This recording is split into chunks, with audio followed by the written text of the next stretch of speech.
Welcome back to my YouTube channel. তো এটা upload করতে একটু লেট হয়ে গেছিলো। এটা আসলে কালকে আমরা একটা জায়গাতে খাইতে গেছিলাম সাডেনলি করতে গেলে। তো অ্যাকচুয়ালি আমার কোনো যাওয়ার ইচ্ছা ছিল, আমার শরীরটাও ভালো না, তাও তারা করে লয়ে গেছিলো। তো দেখো আমরা কে কে গেছিলাম, আমি এটাই একটু শেয়ার করতে চাইতেছিলাম। কে কে গেছিলাম, পাপিয়া, সোহানা, তারপরে সুস্মিতাদি। আমরা সবাই মিলে সেটা ঘুরতেও একটু ঘোরাও হইব, তারপরে খাওয়া হইব, এটা ব্যাপার সেটা গেছিলাম গা। তো দেখা বুঝতেছো কই গেছি, কলকাতা ফুড হায়দ্রাবাদের কোন্ডাপুরে যেটা আছে এটা আর কি, খুব ভালো খাইতে।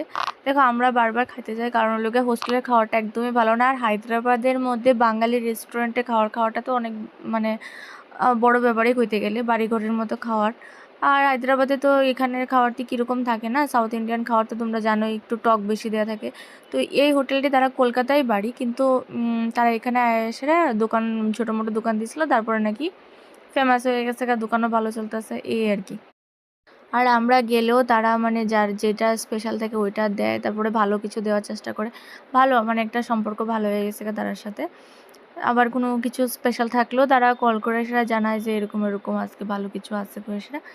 আর দামটাও তোমার রেঞ্জের মধ্যেই, এরকম কিছু হাইফাই কোনো দাম থাকে না। এগুলো দেখা সেটা মনে হতে পারে যে অনেক দামি দামি জিনিস নিচ্ছে, না এরকম কিছু না।